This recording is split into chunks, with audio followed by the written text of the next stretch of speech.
Un quotidien national a écrit « Les Ardéchois se rebellent ».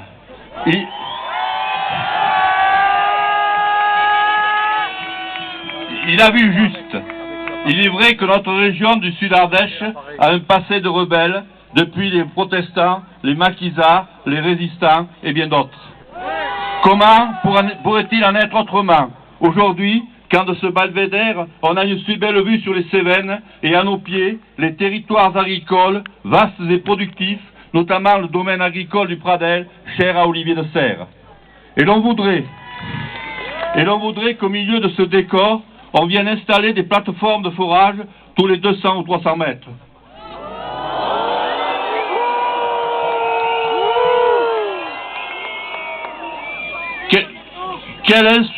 Quelle insulte à ceux qui travaillent ce sol depuis des générations et qui sont fermement attachés à leurs terres et à leurs paysages comme à un patrimoine sans prix.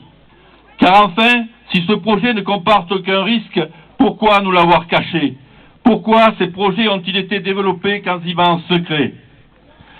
Accordés en mars dernier en toute discrétion par Jean-Louis Borloo, les permis de forêt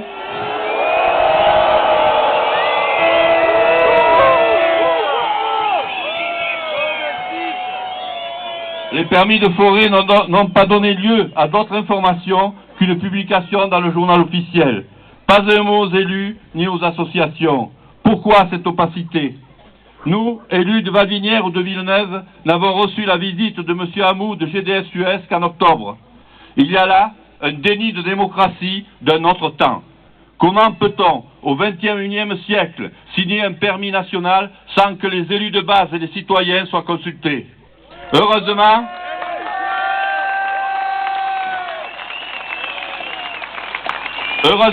la riposte a été à la hauteur de la gravité de l'événement. Motion des conseils municipaux, arrêtés, pétitions qui a recueilli plusieurs milliers de signatures à Villeneuve, foule jamais aussi dense aux multiples réunions publiques, 1200 personnes à Villeneuve, du jamais vu, 800 à Saint-Cernin, 800 à Vallon, etc. Excusez-moi, je vais vous arrêter 2 secondes. Oui. Excusez-moi, un appel, s'il vous plaît. Est-ce qu'on pourrait amener de la ventoline, s'il vous plaît, d'urgence? Il y a une personne qui se sent pas bien. De la ventoline au stand qui est là-bas à la sortie du... Voilà, à la sortie, vous allez au stand, s'il vous plaît, à la sortie de l'aire de repos. Merci beaucoup. Non, je t'en prie. Il est vrai qu'en 2 mois, nous avons beaucoup appris sur les risques d'un tel projet et sur la technique d'extraction extrêmement consommatrice d'eau, alors que nous sommes dans une région qui l'été peut souffrir de sécheresse. Technique qui demande que l'on envoie dans le sous-sol sable et produits chimiques dont la composition est tenue secrète car souvent très toxique et parfois cancérigène.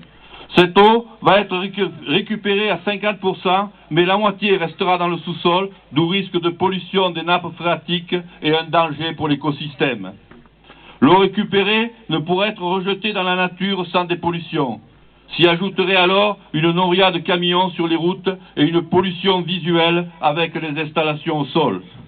Enfin, pas rassurant du tout, la société Talisman, qui exploite 300 puits de gaz et de schiste au Canada et aux États-Unis, a décidé de stopper toutes ses opérations de fracturation hydraulique suite à un incident spectaculaire. Les produits chimiques et le sable censés aider à écarter les failles de la roche et pousser à la surface le gaz emprisonné ont été projetés dans les airs. Donc, si nous laissions faire, les conséquences pourraient s'avérer lourdes.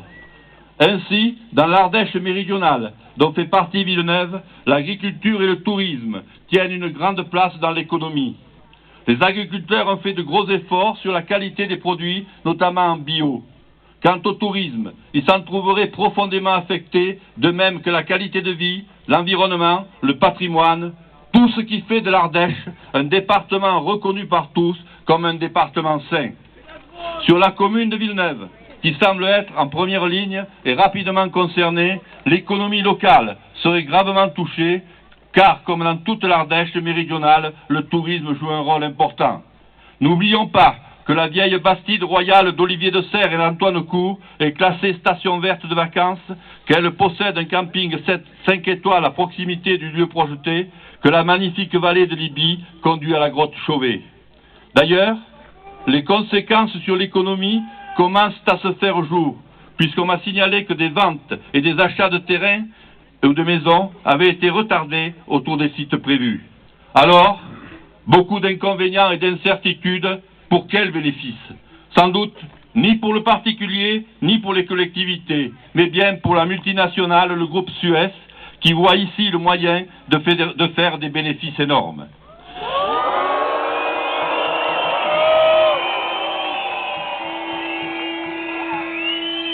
Le droit à l'énergie pour toutes et pour tous est un droit qu'il faut rendre compatible avec les exigences d'un développement durable.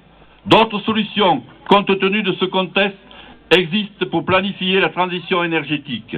Nous demandons donc une annulation de l'arrêté, car un tel projet exige qu'un vaste débat public ait lieu avant toute exploration du sol français. En cas de refus, nous nous opposerons par tous les moyens à ce projet pour prévenir l'avenir de nos enfants.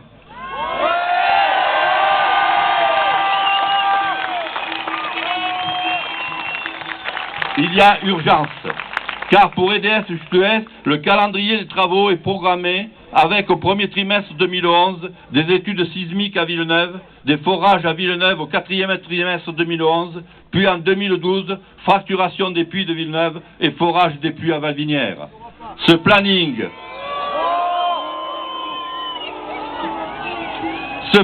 reste à notre connaissance valable, avec peut-être seulement un retard de quelques mois. Tout ce que nous avons fait jusqu'à aujourd'hui, tant au niveau national que local, a eu le mérite de faire réagir quelque peu les autorités gouvernementales et de nous montrer par leurs déclarations que la partie était loin d'être gagnée. Ainsi, Madame la Ministre ne nous a pas rassurés en désignant une mission et en suspendant l'autorisation. Elle n'annonce pas de remise en question du projet et ses paroles ne coûtent pas grand-chose ni au gouvernement ni au groupe minier titulaire du permis d'exploitation.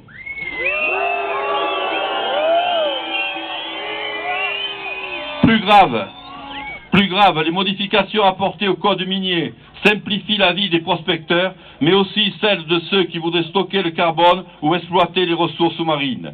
Ainsi, pas d'enquête publique ou de concertation pour les permis de recherche, passage quasi automatique du permis de recherche à l'autorisation d'exploitation, absence de sanctions en cas de dommages à l'environnement ou de non-respect des autorisations administratives, facilité à entrer et occuper le terrain d'autrui.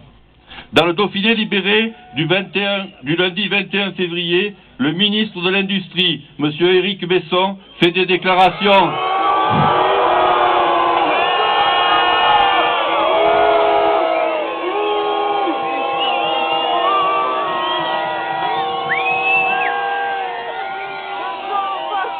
Monsieur Éric Besson, donc, fait des déclarations surprenantes et inquiétantes.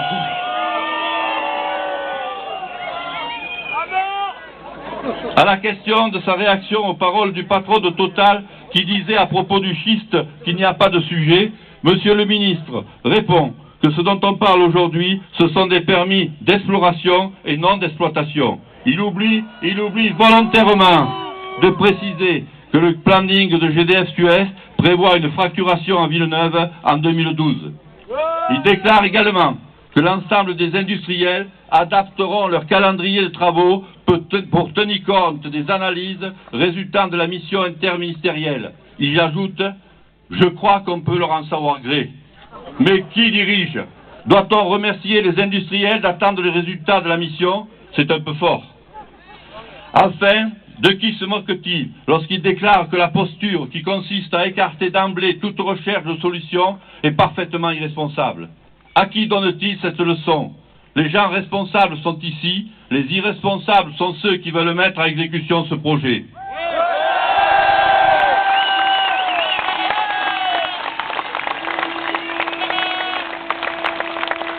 Tout cela pour dire qu'industriels et gouvernements ne sont pas prêts de lâcher et misent sur un essoufflement de notre mobilisation. La foule d'aujourd'hui montre qu'ils se trompent, mais ce rassemblement tous ensemble n'est pas une fin en soi. Il faudra poursuivre l'action, rester vigilant, continuer notre mobilisation citoyenne. Souvent, on me pose la question, êtes-vous optimiste? Oui, je le suis quand je vois cette foule immense. Oui, je le suis quand je vois cette détermination. Allons, alors faisons tout pour que ce projet ne puisse voir le jour et adoptons la fameuse formule « No passaram ».